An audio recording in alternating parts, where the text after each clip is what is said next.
नमो अरिहन्ताणम् नमो सिद्धाणं नमो आयरीयाणम् नमो अध्यायाणम् नमो लोये सवसाहुणम्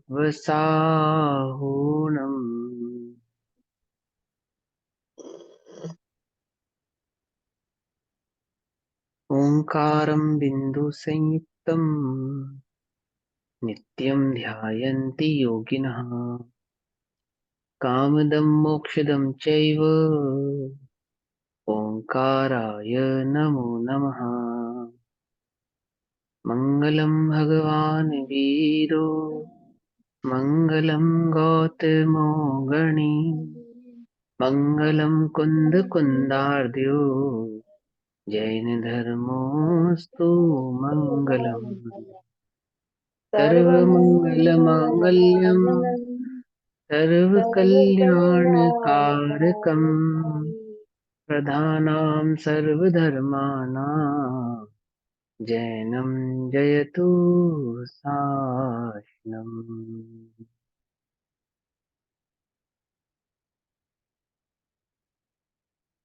नमः समय साराय स्वानुभूत्या च काशते चित्स्वभावाय भावाय सर्वभावान्तरच्छिते।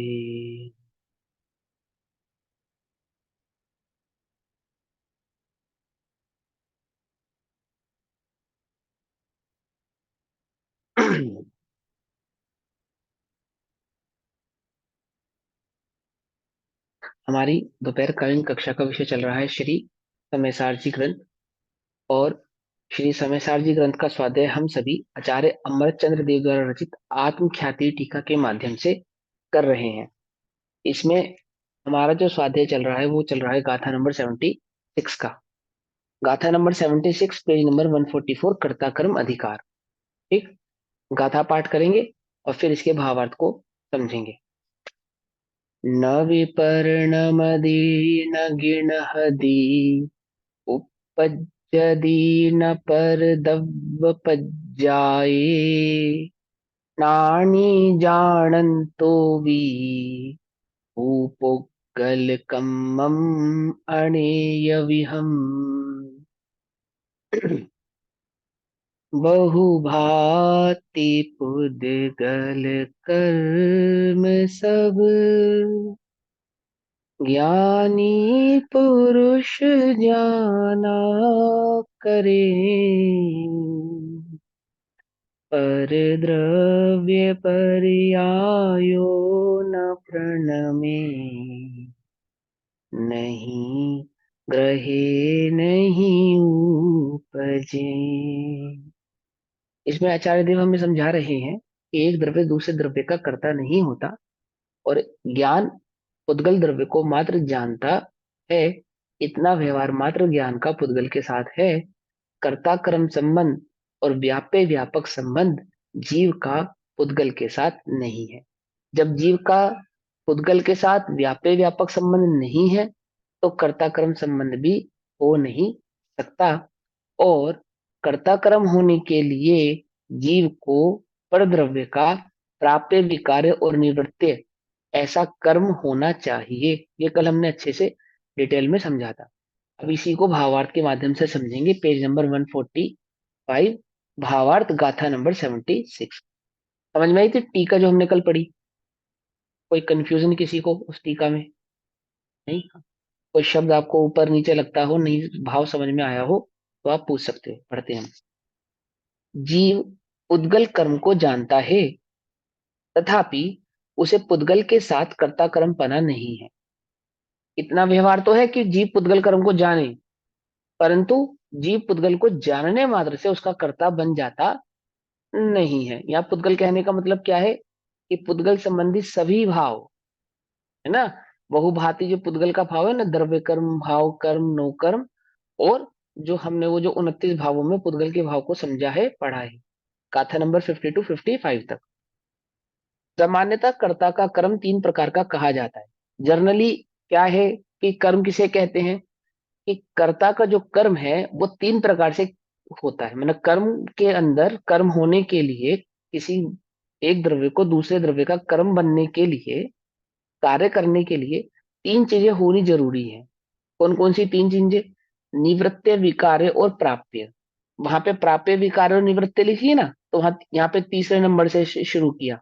निवृत्ति, विकार्य और प्राप्य, ये तीन चीजें होनी जरूरी है। अब अब ये समझाएंगे कि वहां पे निवृत्ति किसे कहते हैं। कर्ता के द्वारा, यानी जिसने कर्म को किया है उसके द्वारा। जैसे मान के चलो, कुम्हार ने घड़े को बनाया, तो कुम्हार तो क्या हो गया? कर्म। और घड़ा तो हो गया कर्म, और कुम्हार हो गया कर्ता। ठीक है ना? कुम्हार ने घड़ा बनाया तो कुम्हार हो गया कर्ता, और घड़ा हो गया कर्म। यदि हम ऐसा माने तो ऐसा है नहीं। लोक में, लौकिक व्यवहार में ऐसा कहा जाता है, निमित्त को कर्ता कहा जाता है, पर ऐसा यदि हम मान लेवें, कुम्हार को घड़े का कर्ता मान लेवें तो है नहीं। घड़े का कर्ता कौन है? कल समझाया था ना, मिट्टी। क्योंकि मिट्टी और घड़े के बीच में व्याप्य व्यापक संबंध है। व्याप्य व्यापक संबंध होगा तभी कर्ता कर्म संबंध होगा। लेकिन हम ऐसा मान लेते हैं कि घड़ा कुम्हार ने बनाया, तो कुम्हार कुम्हार क्या हो गया?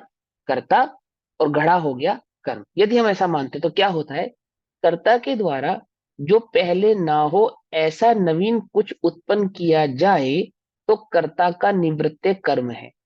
अर्थात जो पहले नहीं था उसको उसने उत्पन्न किया। कुम्हार ने घड़े के अंदर ऐसा क्या उत्पन्न किया जो उसमें पहले नहीं था?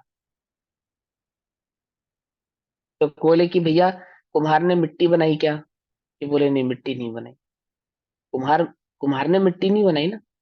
दूसरी बात, वो कुम्हार ने मिट्टी को घड़ा बनाया, तो कुम्हार किसी को भी घड़ा बना सकता है क्या? यदि कुम्हार मिट्टी से घड़ा बना सकता है तो कुम्हार किसी भी चीज से घड़ा बना सकता है। कि किसी भी से भी तो छोड़ो, किसी भी प्रकार की मिट्टी से घड़ा नहीं बना सकता। किसी एक विशेष प्रकार की मिट्टी से ही कुम्हार घड़ा बना सकता है। कुछ बात समझ में नहीं आ रही? इससे क्या सिद्ध होता है? कि कुम्हार घड़ा नहीं बना सकता, मिट्टी में घड़ा बनने की योग्यता है। उस योग्यता को कुम्हार जानता है। दो, उस जानने के कारण उस योग्य मिट्टी के आधार से घड़ा को कुम्हार घड़ा बनाने का कर्ता बनता है। मूलतः देखा जाए तो कुम्हार घड़ा घड़े को बनाने वाला नहीं। अर्थात मिट्टी के अंदर कुछ कुछ नवीन प्रकार का घड़, कुछ नवीनतम गुण कुम्हार ने दिया हो, या कुछ नवीनपना उसके अंदर प्रकट किया हो, तो ऐसा नहीं है। तो कहते हैं कि कर्ता के द्वारा जो पहले ना हो, जो पहले नहीं था, ऐसा नवीन कुछ उत्पन्न किया जाए तो कर्ता का निवृत्त कर्म है। या कुम्हार ने मिट्टी के अंदर कुछ नया पैदा कर दिया, कि नया पैदा नहीं किया, तो निवृत्त कर्म का कर्ता कुम्हार नहीं कहला सकता। एक बात। दूसरी बात, कर्ता के द्वारा पदार्थ में विकार परिवर्तन करके जो कुछ किया जाए वह कर्ता का विकार्य कर्म है। अर्थात उसके गुणों के अंदर कुछ नया बदलाव कर दिया जावे, उनके गुणों में कुछ छेड़छाड़ कर दी जावे, है ना, उसमें किसी प्रकार का कुछ विकार उत्पन्न कर दिया जावे। तो क्या ऐसा कुम्हार ने किया है? कि यदि ऐसा कर सकता होता कुम्हार, तो रेत से भी घड़ा बना सकता था, फिर तो अन्य वस्तु से भी वो घड़ा बना सकता था। वो तो उस गुण जिसकी आप छेड़छाड़ करने की बात कर रहे हो, ऐसा कुछ कुमार ने नहीं किया। उसने तो जगत में उसी मिट्टी को ढूंढा है जिस मिट्टी में इस प्रकार का विकार अर्थात गुण पहले से ही मौजूद हो, जो घड़े रूप परिणमित या परिवर्तित हो सके। तो जब कुम्हार ने मिट्टी के अंदर कुछ नया, एक तो कुछ नया नहीं दिया, और किसी मौजूदा मिट्टी में किसी प्रकार की छेड़छाड़ नहीं कर पाया है, तो निवृत्ते तो प्राप्य तो उसका कर्म है ही नहीं, और निवृत्ते भी उसका कर्म नहीं कहलाएगा। हाँ, मिट्टी में वो प्राप्य पहले से मौजूद था, इसलिए मिट्टी अपने घड़े का कर्म कहलाएगी। एक बात। और निवृत्ते भी मिट्टी में पहले से ही मौजूद है, इसलिए मिट्टी ही निवृत्ते कर्म का कर्ता कहलाएगी। आगे, कर्ता के द्वारा पदार्थ में विकार परिवर्तन करके जो कुछ किया जाए वह कर्ता का विकार्य कर्म है, जो पहले ना हो। उसके बाद कर्ता जो नया उत्पन्न नहीं करता, कर्ता जो नया उत्पन्न नहीं करता तथा विकार करके भी नहीं करता, मात्र जिसे प्राप्त करता है, वह कर्ता का प्राप्य कर्म है। अर्थात क्या घड़े ने कुम्हार को प्राप्त किया है? अर्थात कुम्हार का कोई अंश निकलकर घड़े में चला गया है? नहीं निकल कर गया। तो क्या कहते हैं, यदि जो नया उत्पन्न नहीं करता और विकार भी नहीं करता परंतु मात्र प्राप्त करता हो तो भी कर्ता कहला सकता है। तो उस घड़े ने कुम्हार से क्या प्राप्त किया? कुछ भी प्राप्त नहीं किया। दैट मीन्स कुम्हार उस घड़े का कर्ता नहीं हो सकता। उस घड़े में क्या प्राप्त है? कि मात्र मिट्टी ही प्राप्त है। तो तीनों ही प्रकार से यदि देखा जाए तो उस घड़े का जो कर्ता है वो मिट्टी ही कहलाएगी। पकड़ में ही बात। मिट्टी कर्ता, और मिट्टी से जो घड़ा बना कर्म रूप से परिणमित हुआ, तो कर्ता कर्म संबंध मिट्टी और घड़े के बीच में ही सिद्ध हो सकता है, अन्य किसी के साथ सिद्ध नहीं हो सकता। ऐसे सभी पदार्थों में लगा लेना। अब यहाँ आते आगे कि जीव पुद्गल कर्म को नवीन उत्पन्न नहीं कर सकता। कोई छह द्रव्यों में पुद्गल द्रव्य को नई प्रकार से जीव ने उत्पन्न किया है क्या? कि नई जीव ने उत्पन्न नहीं किया। अनादि की परंपरा है, अनादि से मौजूद है, अपने अस्तित्व के साथ है, अपने सत्ता के साथ है। जीव ने पुद्गल को उत्पन्न नहीं किया, क्योंकि जीव पुद्गल को उत्पन्न करे तो जीव पुद्गल का कर्ता बन जाए, उसका स्वामी बन जाए। ठीक है ना। दूसरी बात, क्योंकि चेतन जड़ को कैसे उत्पन्न कर सकता है ना भाई? चेतन जड़ को कैसे उत्पन्न कर सकता है? एक बार हमने पहले ही बताया था ना, यदि हम शरीर को आत्मा का कर्ता माने अथवा आत्मा को शरीर का कर्ता माने, और उनके बीच में क्या उदाहरण दिया, गुठली और आम का, तो क्या हो जाएगा? चेतन के निमित्त से जड़ की उत्पत्ति माननी पड़ेगी। याद होगा पहले मैंने कई बार उदाहरण दिया। लेकिन ऐसा तो नहीं हो सकता, क्योंकि चेतन जड़ को कैसे उत्पन्न कर सकता है? दोनों की जाति कैसी है? अलग अलग है। पढ़ते ना, अखबारों में आता ना, गांव में एक महिला ने सांप के बच्चे को जन्म दिया। अखबार की बिक्री ज्यादा करने के लिए इस प्रकार की खबर छापते नहीं छापते, है ना? शेर के बच्चे को जन्म दिया, सांप के बच्चे को जन्म दिया, और जाने क्या क्या। ये कैसे पॉसिबल है बताओ? ऐसा हो सकता है क्या? कि बायोलॉजिकली तो ऐसा नहीं हो सकता। ऐसे ही चेतना का बायोलॉजिकल जो गुण है, जो उसका स्वाभाविक गुण है ना, जो उसका स्वाभाविक स्वभाव है, यदि उसके आधार से देखा जाए, तो क्या चेतन जो कि अमूर्तिक है, वह पुद्गल जो कि मूर्तिक है, उसको कर सकता है क्या? जो कि चेतन जो स्वयं जीवत्व रूप से का धारी है, और वो जो पुद्गल जो कि जड़त्व है, उसका कर्ता हो सकता है क्या?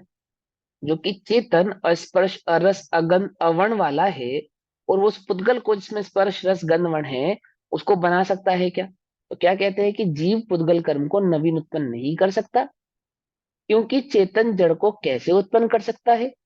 इसलिए पुद्गल कर्म जीव का निवृत्त कर्म नहीं है। समझ नहीं बात? निवृत्त माने क्या? जो पहले नहीं था और फिर उसको उत्पन्न किया गया, ऐसा निवृत्त जीव का पुद्गल के साथ नहीं है। तो जीव और पुद्गल के बीच में क्या सिद्ध नहीं होगा? कर्ता कर्म संबंध सिद्ध नहीं हो सकता, क्योंकि किसी का कर्ता बनने के लिए उसको उत्पन्न करने की शक्ति होनी चाहिए। तो जीव में पुद्गल को उत्पन्न करने की शक्ति नहीं है, इसलिए जीव पुद्गल का कर्ता नहीं है। आगे देखो, ये बात समझना। तुम कहते हो ना हम क्रोध करते हैं। आचार्य अमृत चंद्र देव और आचार्य कुंदकुंद देव तुमको क्या समझा रहे हैं ना, समझो इस बात को, कि जीव ज्ञान का कर्ता तो है, लेकिन जो ये मान रहा है कि ये राग आदि क्रोध आदि मैं कर रहा हूं, मैं इनका करता हूं, वो ये कह रहे हैं कि इसका कर्ता जीव नहीं है। ये राग आदि क्रोध आदि मिथ्यात्वादी होते हुए जो तुम्हें दिखाई दे रहे हैं, ना कि सिर्फ राग क्रोध मान, सम्यक दर्शन आदि गुणस्थान आदि भी जो तुम्हें होते हुए दिखाई दे रहे हैं, इनका कर्ता जीव नहीं है। क्या कहा?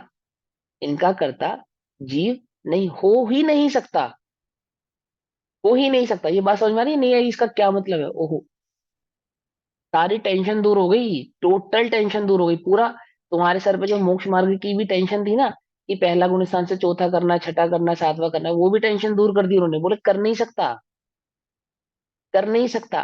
क्या सिद्धि करनी है? एक ज्ञान मात्र से मोक्ष की सिद्धि करनी है। एक ज्ञान मात्र से ये सिद्ध करना है कि तीनों रत्नत्रय ज्ञान मात्र में ही समाहित है। क्यों? अनादि से इस जीव को सब चीजों का विश्वास आ गया। ये मैं पापी हूं ये भी विश्वास आ गया। और मुझे धर्मात्मा होना है ये भी विश्वास आ गया। मैं संसार में दुखी हूं और संसार से छूटकर मुक्त होकर सुखी हो जाऊंगा ये भी विश्वास आ गया। पर ये विश्वास कभी नहीं आया कि मैं ज्ञाता दृष्टा भगवान आत्मा हूं, पर का कुछ नहीं कर सकता। ये विश्वास कभी नहीं आया। कुछ बात समझ में नहीं। बाकी तो सब विश्वास आ गया। मैं स्त्री हूँ, मैं पुरुष हूँ, मैं सुखी हूँ, मैं दुखी हूँ, मैं पापी हूँ, मुझे धर्मात्मा होना है, आदि आदि सब विश्वास हो गया। 8 कर्मों ने मुझे बांधा है, 8 कर्मों से छूटकर मुझे मुक्ति प्राप्त होगी, एक सिद्धालय है, 8 भूमियां हैं, सिद्ध अवस्था में सिद्धालयता को मैं प्राप्त करूंगा। देव गुरु धर्म में ये सुदेव सुदेव है, ये कुदेव है, ये सब बातों का उसने विश्वास कर लिया। इन सब बातों पे उसको कोई इफ एंड बट नहीं हुआ। बट किस बात पे उसको इफ एंड बट अभी भी पैदा होता है, कि मैं परमाणु मात्र का भी कर्ता नहीं हूं, मात्र ज्ञाता हूं। ये एक बात इसको हजम नहीं हो रही। क्या? स्वीकार नहीं हो रही। ठीक है ना? उस एक बात की स्वीकृति के लिए ये पूरा समय सार है। क्या?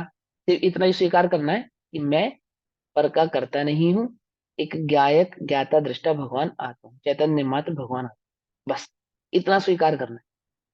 इतना सा स्वीकार कराने में पसीना छूट रहा है। समझे नहीं समझे? वो कराने वाले का छूटे ना छूटे, करने वाले का छूट रहा है। जीव स्वयं ज्ञान ज्ञान ज्ञान का बना है, ज्ञान से बना है, ज्ञान में ही है। और इसको स्वीकार ही नहीं हो रही ये बात कि मैं पर का करता नहीं। उस एक बात की स्वीकृति के लिए समझा रहे कि देखो, जीव पुद्गल कर्म को नवीन उत्पन्न नहीं कर सकता, क्योंकि जड़ चेतन का कर्ता कैसे हो सकता है, उसको उत्पन्न कैसे करा सकता है। इसीलिए उनके बीच में निवृत्त नाम कर्म की सिद्धि नहीं होती है। निवृत्त क्रम की सिद्धि नहीं होने से जीव पुद्गल का कर्ता नहीं स्थापित होता। अगला पॉइंट, कि जीव पुद्गल में विकार करके उसे पुद्गल कर्म रूप परिणमन नहीं करा सकता, क्योंकि चेतन जड़ को कैसे परिणमित करा सकता है। जीव ने पुद्गल नाम के किसी द्रव्य में, या पौद्गलिक नाम के उस द्रव्य में जो पहले से ही उत्पन्न था, उसमें कुछ छेड़छाड़ करके उसको बहुत प्रकार से परिणमित कराया हो, तो ऐसा भी जीव नहीं कर सकता। कि ये वर्गणा तो कर्म वर्गणाएं रहेंगी, ये पुद्गल ये पुद्गल कर्म वर्गणा रहेगा, ये पुद्गल शरीर आदि की वर्गणा रूप परिणमित हो जाएगा, है ना? पुद्गल के ये परमाणु इन इन प्रकार की वर्गणाओं में, विश्व सोपचे वर्गणाओं में परिणमित हो जाएंगे, अथवा तेजस वर्गणाओं में, अथवा आहारक वर्गणाओं में। जो पुद्गल की कितनी विभिन्न वर्गणाएं हैं ना, और उन वर्गणाओं में भी जो परिणमन होता है विभिन्न प्रकार का, जैसे औदारिक शरीर का परिणमन, वैक्रिक शरीर का परिणमन, ये नए नए प्रकार का परिणमन होता है ना। और फिर ये कोई पुद्गल एक इंद्रिय आदि के रूप में, जीव के रूप में, कोई पुद्गल 2 इंद्रिय 3 इंद्रिय आदि के शरीर के रूप में, कोई पुद्गल पेड़ पत्ते के रूप में, कोई पुद्गल पत्थर आदि के रूप में। तो क्या कहते हैं, जीव ने पुद्गल में कोई विकार करके, यानी पुद्गल को कोई आज्ञा देकर, पुद्गल में कोई विकार करके, पुद्गल पर कोई छड़ी घुमाकर, या पुद्गल के साथ कोई छेड़छाड़ करके ऐसा नहीं किया है कि पुद्गल कर्म रूप परिणमन करवाए, पुद्गल को उस रूप परिणमन करावे। क्योंकि चेतन जड़ को कैसे परिणमित करा सकता? चेतन तो जड़ को परिणमित नहीं करा सकता। समझ में बात नहीं? समझ में? कि होता तो है, हाँ, जीव कर्म बांधता है। और क्या कर्म बांधता है? कि 8 कर्म रूप वर्गणाओं को बांधता है, उसके निमित्त से उसको शरीर आदि की कर्म और नो कर्म आदि की प्राप्ति होती है अपने उसके परिणामों के आधार से। लेकिन ऐसा नहीं है कि जीव कोई परिणाम करे और परिणाम के आधार से पुद्गल में कोई परिवर्तन हो जावे। ऐसा नहीं होता। वह पुद्गल उस रूप की योग्यता रखता हुआ, जैसे कोई पुद्गल परमाणु 8 कर्म रूप बनने की योग्यता रखता हुआ, कोई पुद्गल परमाणु शरीर आदि में परिणमित होने की योग्यता रखता हुआ, पकड़ में ही बात, कोई पुद्गल परमाणु 9 कर्म आदि के अन्य अन्य पदार्थों में परिणमित होने की योग्यता रखता हुआ स्वयं ही उस रूप परिणमित होता है। और जीव के परिणाम विशेष का उस पे क्या आता है? आरोप आता है। पकड़ में बात। और कितने सारे पुद्गल परमाणु ऐसे, अनंता अनंत पुद्गल परमाणु ऐसे हैं जो विश्व शोभचे रूप से जगत में विद्यमान है। विश्व शोभ से समझते हो? माने वे ऐसे हैं जो मात्र पुद्गल रूप से परिणमित हुए हुए हैं, और जीव के किसी भी प्रकार के परिणाम का उनके साथ संबंध नहीं है, स्वतंत्र रूप से विराजमान है, स्वतंत्र रूप से परिणमित हो रहे हैं। उनमें से ही कितने परमाणु ऐसे हैं जो अन्य वर्गणाओं रूप परिणमित हो जाते हैं, और अन्य वर्गणाओं के कितने परमाणु ऐसे हैं जो विश्व सोपचे रूप परिणमित हो जाते हैं। ये शब्द कुछ नया तो नहीं लगता, विश्व सोपचे समझ में आता है, पढ़ा है सबने? नहीं पढ़ा? किसने नहीं पढ़ा? आपने, नेहा दीदी वगैरह किसने नहीं पढ़ा? भैया देखो सुना बहुत, हुआ है पर इतना ध्यान में नहीं है, इतना क्लियर नहीं है। देखो मैं बहुत सिंपल छोटी सी बात में जल्दी से बता देता हूँ। आप अपनी वीडियो पिन करना पहले। है मैं वीडियो मैं पिन करो, अपना वीडियो पिन करो। मेरे से पूछो, भैया मेरे का से ही कह रहे हो पेन ना है, तो। भैया का ही स्पॉटलाइट है। एक मिनट, हाँ भैया आप बताओ। अब बताऊं? ठीक है, देखो सुनो। अः 6 द्रव्य हैं, 6 द्रव्यों में पुद्गल नाम का द्रव्य है। तो जगत में जितना भी कुछ तुमको ये दिखाई दे रहा है, संसार ये कितना, ये कैसे बना है? पुद्गल से बना हुआ है ना। वैसे तो 6 द्रव्यों का समूह है, लेकिन आंखों से, जड़ आंखों से जो तुम्हें दिखाई देता है, ये सब पौद्गलिक है। तो जो पौद्गलिक रचना है, तीनों लोगों की जितनी भी रचनाएं देखते हो आप, पृथ्वी के रूप से, नरक के रूप में, आदि आदि के रूप में, ये सब पुद्गल है।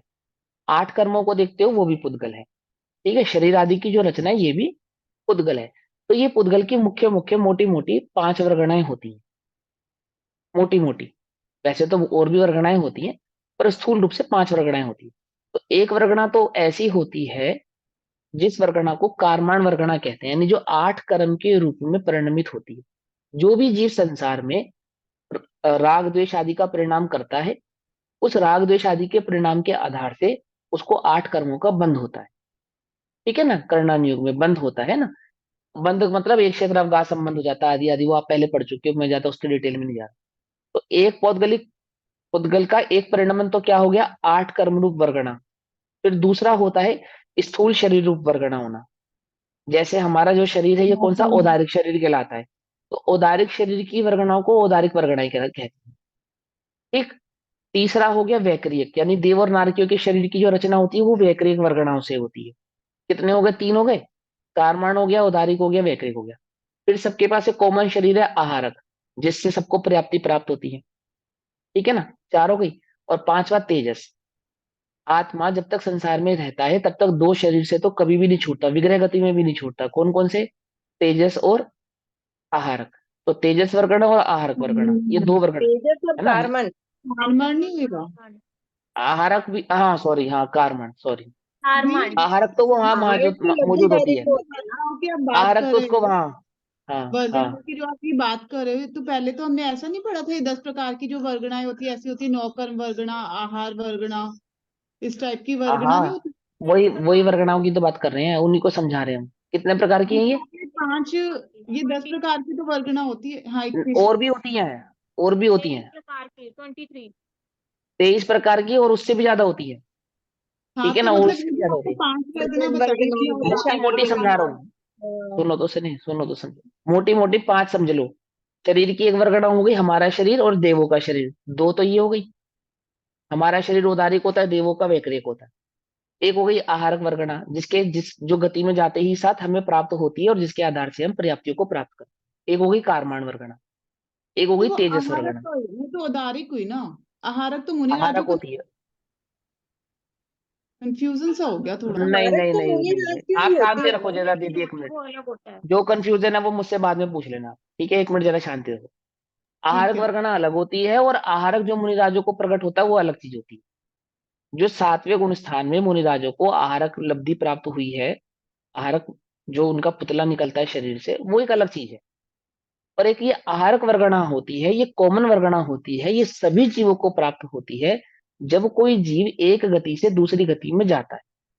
ठीक है ना। विक्रय तो गति को जिस, छोड़ के बाकी हर गति में होती है ना ये। हाँ विक्रय को हाँ, जिस छोड़ के। गति में जाएगा ना, जिस भी गति में जाएगा, तो उस गति में जाके उसको एक आहारक शरीर की प्राप्ति होती है। आहारक, जिसके निमित्त से वो पर्याप्तियों को प्राप्त करता है। हाँ ठीक है, जिसके ये वाला निमित्त से वो सही वाला पर्याप्तियों को, हाँ, पॉइंट। पर्याप्तियों को प्राप्त करता है।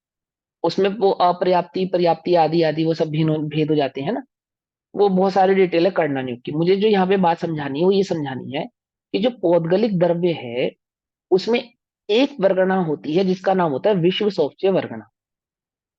विश्व सोपचय वर्गणा मतलब समझ लो रॉ मटेरियल, पुद्गल का रॉ मटेरियल। पुद्गल का वो परमाणु जो किसी भी वर्गणा रूप परिणमित नहीं हुआ, मात्र पुद्गल रूप ही स्थापित हुआ हुआ है। उसने अभी तक 28, 29 या जितनी भी वर्गणाएं फेमस है उनमें से किसी भी वर्गणा रूप परिणमित नहीं किया है। रॉ मटेरियल है वो। समझ में आ गई बात? नहीं समझ में? कोरा, बिल्कुल कोरा, यूज ही नहीं हुआ आज तक, अनटच। ऐसे अनंत अनंत पुद्गल परमाणु इस विश्व में अभी भी भरे हुए हैं जो विश्व शोभचे रूप से स्थापित है, किसी भी वर्गणा में ये आपने परिणमित मुझे नहीं हुए। समझाया था जब आपने कहा था कि हाँ पंच हाँ परावर्तन होता है, और इसमें हम ये कहते हैं कि हर एक हाँ पुद्गल के साथ जीव ने संबंध बनाया है, तब भी हाँ, है ऐसे तो है। बहुत अनंत पुद्गल है परमाणु, जिनके साथ आज हाँ, तक संबंध अभी नहीं तक बनाया, तो संबंध ये नहीं हुआ, विश्व हाँ। चौथ है, मुझे याद आ गया। हाँ। हाँ, ये विश्व शोभचे होते हैं, ठीक है ना।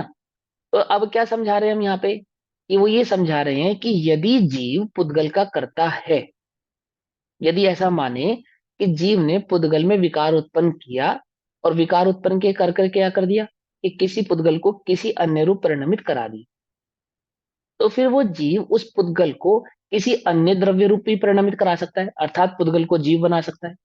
अर्थात उसमें विकार उत्पन्न करके उस पुद्गल को धर्म अधर्म आकाश और काल किसी भी द्रव्य रूप परिणमित करा सकता है, नहीं करा सकता? कि यदि वह उसमें विकार उत्पन्न कर सकता है तो फिर किसी भी प्रकार से कर सकता है। कि ऐसा होता नहीं, ऐसा होता नहीं है। जिस पुद्गल में जो योग्यता होती है, जिस पुद्गल परमाणु में जो योग्यता होती है, वो अपनी योग्यता के अनुसार ही परिणमित होता है। हाँ, ऐसा जरूर है कि जीव के परिणामों का उसमें निमित्त कहा जाता है, ये बात तो हम मानते हैं। परंतु निमित्त और उपादान, वो आप हमारे चैप्टर में पहले समझ चुके हैं कि निमित्त कब कहा जाता है और उपादान क्या होता है। कि स्वयं की योग्यता से ही वह परिणमित होता है, मात्र कहने भर के लिए हम उसमें जीव के परिणामों का भेद डाल देते हैं। यदि जीव के परमाणुओं से ही उद्गल परमाणु का परिणमन होना नक्की माने, तो जगत में एक भी विश्व सोपचे परमाणु विद्यमान ना रहे। समझे मेरी बात? लेकिन ऐसा नहीं है, क्योंकि जितने जीव हैं, जीव पूरे संसार में भरे पड़े हैं, है ना। अनंत अनंत पुद्गल परमाणु भरे पड़े हैं, और जीव के पास ऐसी शक्ति है कि वो पुद्गल परमाणु के साथ क्या कर सकता है, छेड़छाड़ कर सकता है। तो छेड़छाड़ कर सके, यदि ऐसी उसके पास शक्ति होती, तो एक भी परमाणु ऐसा नहीं बैठ बैठ रहता जिसे हम अनटच कह सकते होते। समझ में बात? और व्यवस्था क्या हो जाती, कि वो जीव जब उसकी मर्जी होती, तब औदारिक को वैकरिक, वैकरिक को औदारिक कर देता, अन्य को अन्य रूप, अन्य को अन्य रूप परिणमित करा देता। और मात्र पुद्गल को पुद्गल की वर्गणाओं में ही नहीं, पुद्गल को अन्य द्रव्य रूप भी परिणमित करा सकता होता। लेकिन ऐसा होता नहीं है ना। जगत में ऐसा ना होता हुआ देखा जाता है। युक्ति, न्याय और तर्क से भी ऐसा संभव नहीं है। तो इस बात को यहां समझाते हैं। कैसे? कि पुद्गल कर्म रूप परिणमन नहीं कर सकता, क्योंकि चेतन जड़ को कैसे परिणमित कर सकता है? समझ में? चेतन जड़ को परिणमित कैसे कर सकता है? इसलिए पुद्गल कर्म जीव का विकार्य कर्म भी नहीं है। तीन तीन हो गए ना। क्या क्या नहीं है? जीव निवृत्ति नहीं है, उसके बाद क्या नहीं है उसका, विकार्य नहीं है, और तीसरा, परमार्थ से जीव पुद्गल को ग्रहण नहीं कर सकता। स्वभाव से, निश्चय से, वस्तु व्यवस्था से देखा जाए तो ये जो जीव द्रव्य है, ये पुद्गल को ग्रहण नहीं कर सकता। ग्रहण नहीं कर सकता क्या मतलब समझाया था हमने, कि पुद्गल के गुणों को प्राप्त नहीं कर सकता, है ना। पुद्गल को जीव के अंदर समाहित नहीं करा सकता। जब सिद्धालय में सिद्ध भगवान विराजमान होते हैं, तो प्योर एकदम सिद्ध अवस्था में होते हैं। वहां पुद्गल का कोई परमाणु मात्र भी उनके साथ नहीं है। नहीं है, दैट मीन्स नैमित्तिक संबंध रूप से भी मौजूद नहीं। क्योंकि अमूर्तिक पदार्थ, क्योंकि अमूर्तिक पदार्थ मूर्तिक को कैसे ग्रहण कर सकता है? आगे ना बात, जीव अमूर्तिक है और पुद्गल मूर्तिक है। तो जीव जो अमूर्तिक है, वह ऐसे मूर्तिक पुद्गलों को कैसे ग्रहण कर सकता है, कैसे प्राप्त कर सकता है ना। ये तो हो नहीं सकता। इसलिए पुद्गल कर्म जीव का प्राप्य कर्म भी नहीं है। यदि वे तीन प्रकार से कर्म नहीं कर सकता, प्राप्त नहीं कर सकता, निवृत्ति नहीं कर सकता, विकार्य नहीं कर सकता, तो वह उसका कर्ता भी हो सकता नहीं है। इस प्रकार पुद्गल कर्म जीव का कर्म नहीं है। पुद्गल का जो परिणमन है, वह जीव का कर्म नहीं है। कर्म नहीं है, दैट मीन्स कार्य नहीं है। और जीव उसका कर्ता नहीं है, कि जीव ने उसको किया हो, तो जीव उसका कर्ता भी नहीं है। इस जिस जीव का स्वभाव कैसा है, ज्ञाता है। इसलिए ज्ञान रूप परिणमन करता हुआ जीव क्या कर सकता है? ज्ञान कर सकता है। जीव कैसा है? ज्ञान स्वभावी है, ज्ञान गुण का धारी है। तो ज्ञान रूप परिणमन करता हुआ स्वयं उद्गल कर्म को जानता है, उद्गल कर्म को जानता है। इतना संबंध तो मानेंगे हम कि वह पुद्गल को जान सकता है। ठीक।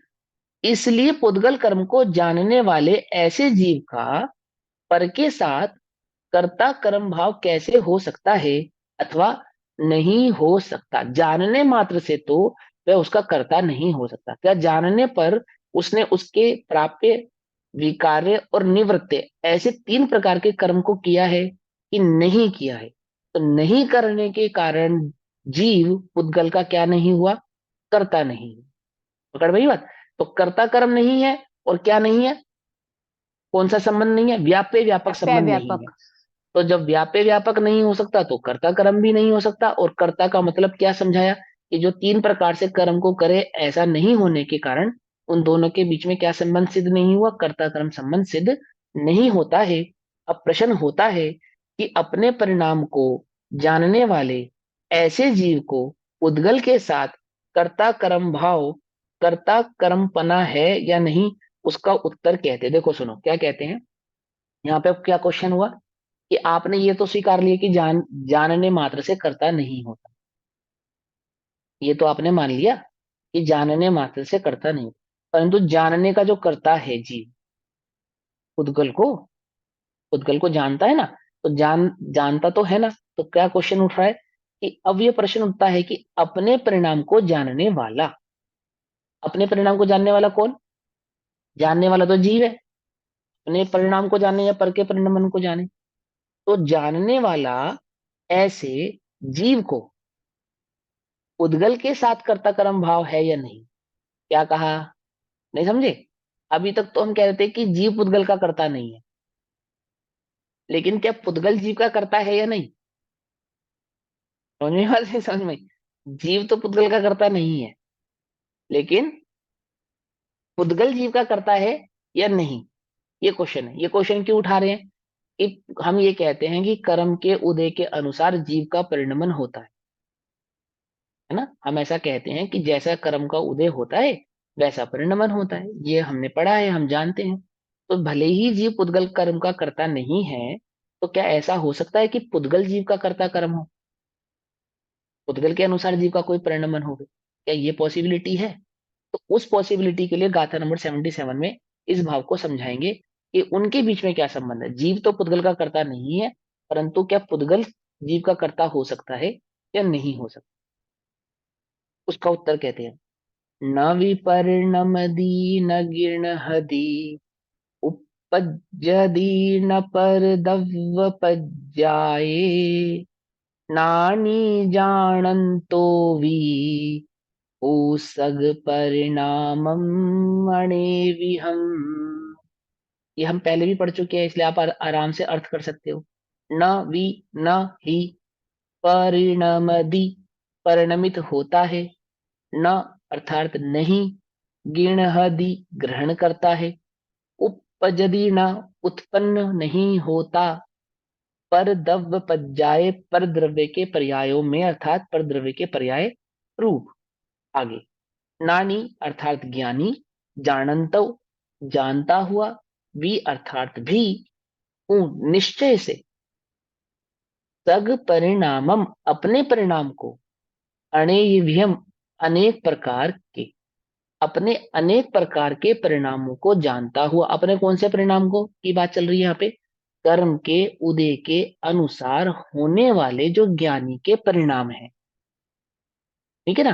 कर्म के उदय के अनुसार अर्थात एक क्रोध के, मान के, माया के, लोभ के, है ना, और पांच पाप आदि प्रवृत्ति के, या कषाय अनुसार। ज्ञानी यानी कि उसको अनंतानुबंधी का तो अभाव हो गया, परंतु प्रत्याख्यान, अप्रत्याख्यान और संजलन जो तीन कषाय विद्यमान है, उन तीन कषायों के अनुसार जो परिणाम जीव को उत्पन्न होता है, उन तीन कषायों के अनुसार जो परिणाम जीव को उत्पन्न होता है, उन परिणामों को ज्ञानी जानता तो है, जानता तो है, परंतु उन परिणामों को ना ही, उन परिणामों के अनुसार ना ही परिणमित होता है कि हमें परिणमित होता हुआ दिखाई देता है, कि बोले नहीं, ज्ञानी उन परिणामों को जानता तो है, परंतु ना ही उनके अनुसार परिणमित होता है, ना उन्हें ग्रहण करता है, ना उन्हें उपजाता है। पकड़ में बात। बहुभांति निज परिणाम सब, ज्ञानी पुरुष जाना करे, पर द्रव्य पर्यायो न प्रणमे, नहीं ग्रहे नहीं उपजे। क्या कहा? पिछली गाथा में क्या कहा? वह पुद्गल जो इस चेतना से बिल्कुल बाहर खड़ा है, ऐसा जो द्रव्य कर्मादि और नो कर्मादि का भाव है, क्या ज्ञानी उसका करता है, आत्मा उनका करता है कि नहीं? उन दोनों के बीच में कौन सा संबंध नहीं है? व्याप्य व्यापक संबंध नहीं है और कर्ता कर्म संबंध नहीं है, क्योंकि वह तीन प्रकार से जो कर्ता का कर्म होता है उसको वह नहीं करता। तो क्या ज्ञानी अपने परिणाम का करता है ऐसा माने? उन परिणामों का कर्ता ज्ञानी माने जिन परिणामों को करता हुआ जीव दिखाई देता है। ऐसे राग द्वेष आदि के जो परिणाम है, ऐसे जो अप्रत्याख्यान संजलन कषाय आदि के जो परिणाम है, क्या हम उनके उन परिणामों का कर्ता तो जीव को मान सकते हैं? क्योंकि उस रूप परिणमित होता हुआ तो जीव हमें दिखाई देता है, उस रूप परिणमित होता हुआ ज्ञानी हमें नजर आता है। तो आचार्य कहते हैं कि नहीं, नहीं, बहुभांति निज परिणाम को, अपने परिणामों को, है ना, ज्ञानी पुरुष जाना करे। कषाय अनुसार उत्पन्न होने वाले अपने परिणामों को ज्ञानी जानता है, इसमें तो हम मना नहीं कर रहे, परंतु पर द्रव्य रूप ना परिणमित होता है, ना ही उनको ग्रहण करता है, और ना ही उसको उपजाता है। ना वो उनकी उत्पत्ति का बंध का कारण है, ना उनको वह ग्रहण उसने ग्रहण ही किया है, और ना ही उन परिणामों को के अनुसार वह परिणमित हुआ है। कैसे नहीं हुआ वो समझाएंगे टीका में आचार्य अमरचंद्र देव। समझो पहले। ज्ञानी अनेक विधम, अनेक प्रकार की, स्व परिणामम, अपने परिणाम को, जानन अपि, जानता हुआ भी, खलु निश्चय से, पर द्रव्य पर्याय, पर द्रव्य की पर्याय में, न अपि परिणमति, परिणमित नहीं होता, न ग्रहति, उसे ग्रहण नहीं करता, और न उत्पद्यते, उस रूप उत्पन्न भी नहीं होता। ये ग्रहण नहीं करता, उत्पन्न नहीं होता और परिणमित नहीं होता। ये तीन तो हम पीछे पढ़ चुके ना भाव क्या होते हैं। ग्रहण करने का मतलब क्या, उत्पन्न करने का मतलब क्या, और परिणमित होने का मतलब क्या। अब टीका पढ़ते कि प्राप्य विकार्य और निवृत्ति ऐसा व्याप्य लक्षण वाला आत्मा के परिणाम स्वरूप जो कर्म, यानी कर्म क्या है, कर्ता का कार्य, उस आत्मा, उसमें आत्मा स्वयं अंतर्व्यापक होकर, क्या कहते हैं कि आत्मा अपने गुणों में अंतर्व्यापक होकर, अर्थात जो आत्मा के अपने निजी गुण हैं। कौन कौन से अपने निजी गुण हैं? जिन्हें आत्मा ने प्राप्त किया हुआ है, जो आत्मा के साथ अनादि से हैं, है ना, जो आत्मा के अपने हैं, उन ज्ञानादि गुणों का तो वह कर्ता हो सकता है। तो उन गुणों के साथ इस आत्मा का क्या संबंध हो गया? व्याप्य व्यापक संबंध, व्याप्य व्यापक संबंध। तो क्या कहते हैं? व्याप्य व्याप्य लक्षण वाला आत्मा के परिणाम स्वरूप जो कर्म, आत्मा के परिणाम स्वरूप कर्म मतलब आत्मा का जो अपना निजी गुण है, अनुजीवी गुण है, ज्ञान दर्शन चारित्र सुख वीर्य आदि, जो आत्मा का अपना लक्षण है, वो लक्षण जो किसी पर से उसे प्राप्त नहीं हुआ है, किसी अन्य ने उसे नहीं दिया है, अथवा किसी अन्य ने उसमें विकार उत्पन्न करके नहीं बनाया है। समझे ना? पकड़ में आई बात? हाँ। तो उसमें आत्मा स्वयं अंतर्व्यापक होकर, अपने ज्ञानादि गुणों में स्वयं अंतर्व्यापक होकर, आदि मध्य अंत में व्याप्त होकर, यानी जहां से भी देखो आत्मा कैसा नजर आएगा? ज्ञान दर्शन चारित्र वाला नजर आएगा। उसे ग्रहण करता हुआ, उसे ग्रहण करता हुआ मतलब उस रूप परिणमित होता हुआ, उसको प्राप्त करता हुआ, उस रूप परिणमन करता हुआ, और उस रूप उत्पन्न होता हुआ उस आत्म परिणाम को करता है। अर्थात आत्मा का जो उत्पाद वह है, वह कैसा है कि उत्पाद वह होता हुआ भी ध्रुव रूप से स्थापित आत्मा ज्ञान दर्शन चारित्र, ज्ञान दर्शन चारित्र, ज्ञान दर्शन चारित्र रूप ही परिणमित है, अन्य रूप परिणमित नहीं होता। ठीक है। दूध में शक्कर डाली, दूध में शक्कर डाली, तो संपूर्ण दूध में शक्कर मिठास रूप से तो परिणमित होती है, परंतु दूध के रूप से परिणमित नहीं होती। क्या कहा? नहीं समझे? शक्कर में ग्लूकोज नाम का गुण है, शुगर, और दूध में कैल्शियम नाम का गुण है। तो दूध में जब शक्कर डालते हैं तो शक्कर कैल्शियम रूप परिणमित नहीं होती, ग्लूकोज रूप से ही परिणमित रहती है। सीधी सी बात है ना, सिंपल सी बात है। डॉक्टर क्या कहता है? दूध पीना है कि, और आपको शुगर है तो बिना मीठा डाले दूध पी सकते हैं, है ना? नहीं डॉक्टर साहब, हम जब शक्कर दूध में डालेंगे तो शक्कर तो दूध बन जाएगी। कि विश्व में कोई भी डॉक्टर ऐसा नहीं मानता कि नहीं बनेगी, कि बन जाएगी। आप शक्कर दूध में मिला दो और दूध शक्कर हो जाती है बिल्कुल। अरे भैया, भले ही शक्कर दूध में मिल जावे, परंतु वह अपने ग्लूकोज नामक गुण को नहीं त्यागती और कैल्शियम कैल्शियम नामक गुण को ग्रहण नहीं करती। पकड़ में ही बात? नहीं पकड़ में? है ना? और दूध भी अपने कैल्शियम नामक गुण को नहीं त्यागता और शक्कर के ग्लूकोज नामक गुण को ग्रहण नहीं करता, है ना? वे दोनों ही कैसे रहते हैं कि अपने अपने गुण के अनुसार परिणमित होते रहते हैं, क्योंकि शक्कर के साथ वो ग्लूकोज नामक गुण के साथ व्याप्य व्यापक संबंध है और दूध का अपने कैल्शियम आदि गुणों के साथ व्याप्य व्यापक संबंध है। तो सिंपल सी बात है, कोई भी वैज्ञानिक बता देगा, कोई भी डॉक्टर बता देगा। आजकल तो 7th 8th क्लास के बच्चे बता देंगे इस बात को, है ना? केमिस्ट्री पढ़ने वाले। तो ये बात यहाँ आचार्य समझा रहे हैं। क्या मुश्किल है इसके अंदर? कि विकार्य और निवृत्ति ऐसा व्याप्य लक्षण वाला आत्मा के परिणाम स्वरूप जो कर्म यानी कर्ता का कार्य है, उसमें आत्मा स्वयं अंतर व्यापक होकर आदि मध्य अंत में व्याप्त होकर उसे ग्रहण करता हुआ, उस रूप परिणमन करता हुआ और उस रूप उत्पन्न होता हुआ उस आत्म परिणाम को करता है। पकड़ना ही बात। इसकी जगह शक्कर लगा दो तो 1 सेकंड में समझ में आ जाएगी तुम्हें ये बात। कि शक्कर दूध में जाता हुआ, शक्कर रूप से परिणमित होता हुआ, शक्कर के गुणों को ग्रहण करता हुआ, है ना? अगर मैं बात ना, कि दूध में रहता हुआ भी अपने शक्कर के अनुसार ही परिणमित होता है व्याप्य व्यापक संबंध के साथ, वह दूध का कर्ता नहीं होता। पकड़ में आई? ऐसे इसी प्रकार आत्मा के द्वारा किए जाने वाले, आत्मा के द्वारा किए जाने वाले आत्म परिणाम को, कौन से परिणाम को? आत्म परिणाम को। किसके द्वारा किए जाने वाले? आत्मा के द्वारा किए जाने वाले। मैं कौन हूं? आत्मा हूं या पुद्गल हूं? मैं आत्मा हूं, जीव हूं। मैं, मेरे द्वारा किए जाने वाले मेरे ही परिणाम, आत्म परिणाम मतलब अपने परिणाम, ठीक है ना?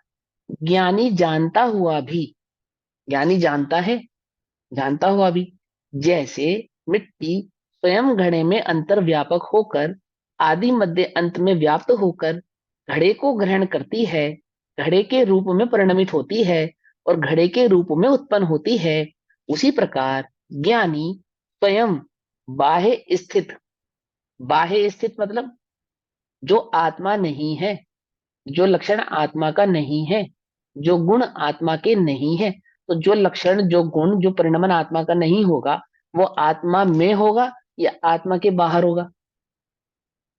समझ नहीं बात? जैसे दूध में शक्कर डाली और मिलाई और दूध मीठा हो गया, तो अब शक्कर दूध में है या दूध के बाहर है? बोलो भैया। बाहर ही रहेगी।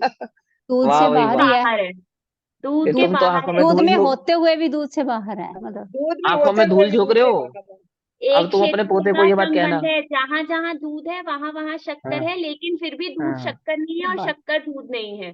हाँ, यानी शक्कर दूध से बाहर है, यही है ना? हम्म, और ये बात तुम जरा बाजार में कहना किसी से, ये शक्कर हमने दूध में मिलाई और दूध मीठा हो गया, लेकिन शक्कर दूध से बाहर है भाई? कोई स्वीकार स्वीकार करेगा इस बात को? कि अन्य कोई स्वीकार करे ना करे, परंतु ज्ञानी तो स्वीकार करेंगे, अवश्य स्वीकार करें कि ये शक्कर दूध से बाहर है। कुछ बात समझ में आई नहीं? बाहर है तो निकाल कर दिखाओ। है ना? कि भले ही अब विशेष उपकरणों के द्वारा निकाली भी जा सकती है, डोंट वरी। तभी तो उस दूध की जांच कराओगे ना, तो उसमें ग्लूकोज की रिपोर्ट अलग आएगी, कैल्शियम की रिपोर्ट अलग आएगी, इतना परसेंट कैल्शियम है, इतना इतना परसेंट इसके अंदर ग्लूकोज है। कैसे मालूम चलेगा जब अगर वो दोनों अलग अलग नहीं है तो? अलग अलग रिपोर्ट तभी आएगी ना, क्योंकि दोनों अलग अलग हैं। तो वो दूध से बाहर है, अंदर नहीं है। पकड़ में ही बात। हाँ हाँ हाँ। ये जो ज्ञान दर्शन के अंदर ये राग द्वेष नजर आ रहे हैं ना, ये कहाँ है? कि ये मेरे आत्मा से बाहर है। हाँ, कुछ बात समझ में नहीं। वो जो शीशे में दर्पण में मैं स्वयं को देख रहा हूँ, वो दर्पण में नहीं है। दर्पण में दिखता हुआ भी दर्पण से कैसा है? बाहर है। आह, ये जो राग द्वेष काम क्रोध मान आदि के भाव मुझे दिखाई देते हैं, कहाँ दिखाई, कहाँ दिखाई देते हैं? अपने, अपने। ये कहाँ है? ये कहाँ है? बाहर है, बाहर है। हाँ, इससे बाहर है, मुझ में नहीं। हाँ भैया, ये बात तो आपने सही कही, हमारे अंदर तो नहीं है, पर इनके अंदर बहुत है। आपकी आवाज काफी स्लो होगी। लो हो गई। अरे हाँ हाँ, ये जो बड़ा डिस्टर्ब होता है। कोई नहीं, वो कोई नहीं, अभी आ तो रही है ना बात। हाँ, स्लो आ थोड़ा रही सा। है। तो कहाँ है? ये बाहर है। बाहर। पकड़ में ही बात। कि हमारे तो अंदर नहीं है, हमारे तो बाहर है, हम मानते हैं। पर उनके तो अंदर ही है। किनके? जिनके हम अंदर देखते हैं। किनके अंदर देखते हैं? अब मुझे किसी का नाम नहीं लेना, पर उनके अंदर है या नहीं है? कुछ बात समझ। यही तो आचार्यों की दृष्टि है। तभी तो आचार्य स्वीकार ही नहीं कर रहे क्या? आत्मा को क्रोधी, मानी, लोभी, आचार्य स्वीकार ही नहीं कर रहे। हम कहे कि आत्मा मिथ्या दृष्टि है, आचार्य स्वीकार ही नहीं कर रहे। नहीं नहीं नहीं, वो तो बस वो ही है। क्या? वो वो तो बस वो ही है, स्वीकार ही नहीं कर रहे वो। क्यों? क्योंकि वह दूध में शक्कर दूध में नहीं है, दूध से बाहर है। ऐसी बात कहने वाले जगत में कैसे नजर आएंगे? पागल नजर आएंगे, नहीं आएंगे? हाँ, वो ज्ञानी ऐसा ही होता है। हमारे एक साइंस के टीचर थे, फिफ्थ सिक्स क्लास की बात है, वो मैंने शायद उदाहरण पहले दिया ही, आई डोंट नो, मुझे याद नहीं आ रहा। वो हमसे एक बात कहते थे कि एक नॉर्मली एक ह्यूमन का जो माइंड है, दिमाग है, वो 7-8% काम करता है, बस, इससे ज्यादा काम नहीं करता। और कोई वैज्ञानिक हो अच्छा, और खूब अपने दिमाग का यूज करना जानता हो, तो उसका 12-13%, 14% काम करता है, उससे ज्यादा काम नहीं करता। तो मैं उनको ये कहता था कि हमारे दिमाग की कैपेसिटी तो 100% है। मान के चलो मैं 20-25-30% दिमाग मेरा काम करने लगे, बोले ऐसा हो ही नहीं सकता। मैंने कहा मान लो, क्योंकि कैपेसिटी तो 100% है ना हमारे पास, हम करने लगे तो क्या होगा? बोले तो तुम पागल हो जाओगे। तो मैंने कहा मैं पागल कैसे हो जाऊंगा? भाई मेरे पास 100% की कैपेसिटी है और मैंने 20-25% यूज कर लिया, तो पागल कैसे हो जाऊंगा? बोले तू जिस लेवल की बात करेगा, वो दुनिया में किसी को समझ में नहीं आएगी। तो सब तुझे क्या कहेंगे? पागल ही तो कहेंगे। तू सिद्ध भी कर देगा, तो भी किसी के समझ नहीं आएगा। क्यों? क्योंकि 12% मैक्सिमम चलने वाले दिमाग का व्यक्ति वो 20% वाले दिमाग की बात को कैसे समझे? कैसे समझेगा? ऐसे इस वीतरागियों के मार्ग को रागी कैसे समझेंगे? कैसे समझेंगे? जिन्हें राग ही प्रिय लगता हो, जिन्हें संसार में ही सुख दिखता हो, उन्हें भी वीतरागता का मार्ग कैसे समझ में आएगा? उन्हें तो वह समझ में नहीं आएगा, उन्हें कठिन जान पड़ता है, उन्हें दुर्गम जान पड़ता है। दुर्लभ है संसार में एक यथार्थ ज्ञान, धन कन कंचन राज सुख, तभी सुलभ कर जा। कितनी आसान लगती है ये बात। आमुक मंत्र का जाप करने से आमुक वस्तु की प्राप्ति हो जाएगी, बिल्कुल आंखों में धूल है, लेकिन सबको स्वीकार हो जाती है।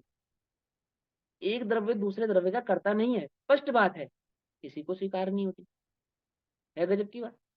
आमुक मंत्र पढ़ने से है आमुक कार्य हो जाएगा, स्वीकार हो जाता है। और स्वरूप में जानने जाने से समस्त दुखों से छुट्टी हो जाएगी। सद सिद्ध है ये बात, स्वीकार ही नहीं करता ये जी। कुछ बात समझ में है या नहीं? कैसे समझ में आए? है ना, रागियों को, वीतरागियों का मार्ग कैसे समझ में आए? नहीं समझ में आता। तो क्या कहते हैं आचार्य यहाँ पे? आचार्य समझाते हैं, इस प्रकार आत्मा के द्वारा, आत्मा के द्वारा किए जाने वाले आत्म परिणाम ज्ञानी जानता हुआ भी, जैसे कुम्हार मिट्टी का घड़ा बना रहा था, और मिट्टी का घड़ा बनाता हुआ भी वह उस घड़े में व्याप्त नहीं हुआ, कहाँ था? बाहर ही रहा, उस मिट्टी में नहीं गया। उसी प्रकार जैसे मिट्टी स्वयं घड़े में अंतर व्यापक होकर, घड़े में क्या रहा? मात्र मिट्टी ही रही, आदि मध्य अंत में व्याप्त होकर घड़े को ग्रहण करती है, अर्थात मिट्टी ही घड़े रूप परिणमित हुई, घड़े के रूप में परिणमित होती है और घड़े के रूप में उत्पन्न होती है। उसी प्रकार ज्ञानी ज्ञानी स्वयं बाह्य स्थित, बाहर में स्थित, जो आत्मा में स्थित नहीं है, बाह्य स्थित ऐसे पर द्रव्य के परिणाम में, पर द्रव्य के परिणाम में अंतर्व्यापक होकर आदि मध्य अंत में व्याप्त होकर उसे ग्रहण नहीं करता। क्या कहा? बाह्य स्थित ऐसे पर द्रव्य के परिणामों में अंतर्व्यापक नहीं होता और आदि मध्य अंत में व्याप्त नहीं होता और उसे ग्रहण नहीं करता। यानी अपने परिणाम को, अपने राग द्वेष आदि परिणाम को ऐसे परिणमन करते हुए पुद्गल के उस परिणाम को जो राग द्वेष आदि रूप परिणमित हो रहा, उसको जानता हुआ भी उसके अनुसार उसमें ना ही व्याप्त होता है। अर्थात इसका क्या मतलब है? अर्थात आत्मा के ज्ञानादि गुण राग द्वेष रूप परिणमित नहीं होते, आत्मा के ज्ञानादि गुण राग द्वेष आदि को प्राप्त नहीं करते और आत्मा के ज्ञानादि गुणों के साथ राग द्वेष किसी प्रकार की छेड़छाड़ नहीं करते।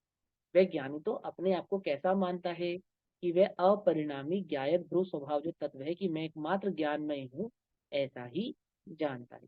दर्पण के आगे कोयला रख देने पर दर्पण काला नहीं होता, तो क्या दर्पण में कोयला झलकता नहीं? झलकता है ना। दर्पण में कोयला झलकता है, परंतु दर्पण कोयले को ग्रहण करता है क्या? नहीं करता। चलो कोई बात नहीं। और कोयला कैसा झलकता है? दर्पण के अंदर कुछ अलग झलकता है, जैसा है वैसे ही झलकता है ना। ना? ऐसे ही ज्ञानी के ज्ञान में क्रोधादि भाव ऐसे ही झलकते हैं। कैसे? कि मानो ज्ञान ही क्रोध आदि रूप हो गया हो, परंतु ज्ञान क्रोध आदि रूप होता नहीं है। जैसे दर्पण कोयले में, कोयला दर्पण में झलकता है और दर्पण का उतना हिस्सा जैसे मानो वहां पे कोयला ही रखा, कोयला ही रखा, ऐसा भाषित होने पर भी दर्पण कोयले के अंश मात्र को भी आदि मध्य अंत में अंतर्व्याप्त नहीं होता, उसे प्राप्त नहीं करता, उसमें विकार आदि कार्य को नहीं करता, उस रूप परिणमित नहीं होता और उस रूप उत्पन्न भी नहीं होता। इसलिए यद्यपि ज्ञानी अपने परिणाम को जानता है, ज्ञानी अपने परिणाम को जानता अर्थात जिसने अपने ज्ञान स्वभावी आत्मा होने का निर्णय किया, जिसने अपने चैतन्य गुण का अनुभव किया, मैं चैतन्य हूँ, ये स्वीकार जिसको आया है, यद्यपि वह अपने उन परिणामों को जो प्रत्याख्यान अप्रत्याख्यान संचलन रूप से परिणमित होते हुए दिखाई दे रहे हैं, उनको यद्यपि जानता है, तथापि प्राप्य विकार्य और निवृत्ति ऐसा जो व्याप्त लक्षण वाला पर द्रव्य रूप परिणमित रूप कर्म है, उसे न करने वाले ज्ञानी को उद्गल के साथ कर्ता कर्म भाव नहीं है। समझ में बात? उद्गल के साथ क्या नहीं है? कर्ता कर्म भाव नहीं। भावार्थ जैसा 76वीं गाथा में कहा है, तदनुसार यहाँ भी जान लेना। जो इससे पहले हमने गाथा नंबर 76 पढ़ी, जैसा उसमें कहा है वैसा यहाँ पे भी जान लेना। वहां पुद्गल कर्म को जानता हुआ ज्ञानी ऐसा कहा था, उसके स्थान पर यहाँ अपने परिणाम को जानता हुआ ज्ञानी ऐसा कहा है। इतना अंतर, ठीक है। वहां तो पौद्गलिक द्रव्य को जो स्पष्ट भिन्न द्रव्य कर्म और नो कर्म, और यहाँ पे किन की बात कर रहे हैं? यहाँ पे भाव कर्मों की बात कर रहे हैं। वहां पे द्रव्य कर्म और नो कर्मों की बात की थी और यहाँ पे भाव कर्मों की बात। अब प्रश्न करता है कि पुद्गल कर्म के फल को, द्रव्य कर्म, भाव कर्म और नो कर्म, इनको तो ज्ञानी जानता है, इस रूप परिणमित नहीं होता, परंतु जो द्रव्य कर्म का फल है, कर्मों का जो फल है, पुण्य रूप पाप रूप आदि जो कर्मों का फल है, क्या उस रूप जीव पुद्गल के साथ कर्ता कर्म भाव को स्थापित होता है? तो उसका उत्तर कहते हैं कि नहीं होता। गाथा नंबर 76 में समझाया द्रव्य कर्म और नो कर्मों के साथ यानी आत्मा का कर्ता कर्म और व्यापक व्यापक संबंध नहीं है। गाथा नंबर 77 में क्या समझाया कि अपने परिणाम ऐसे राग द्वेष आदि भाव कर्मों के साथ इस आत्मा का कर्ता कर्म और व्यापी व्यापक संबंध नहीं है। और गाथा नंबर 78 में समझाएंगे कि पुद्गल कर्म के फल के साथ मैं बहुत दुखी हूँ, मेरे कर्मों का उदय है, मैं ये बहुत सुखी है, इसको तो बड़ा पुण्य का उदय है। ऐसे जो पुद्गल कर्म का फल है उसके साथ भी ज्ञानी का क्या नहीं है, कर्ता कर्म और व्यापे व्यापक संबंध नहीं है। तो कैसे नहीं है वो गाथा नंबर 78 में आचार्य देव हमको समझाएंगे। उसका स्वाध्याय हम सभी लोग कल, सॉरी संडे है ना, कल मंडे को करेंगे। तब तक के लिए सभी को जय जिनेन्द्र, ओम नमः सिद्धेभ्य। निज निधि निज में बताई यह अनंत उपकार है, उसके लिए जिन वाणी माँ को वंदना शत बार है।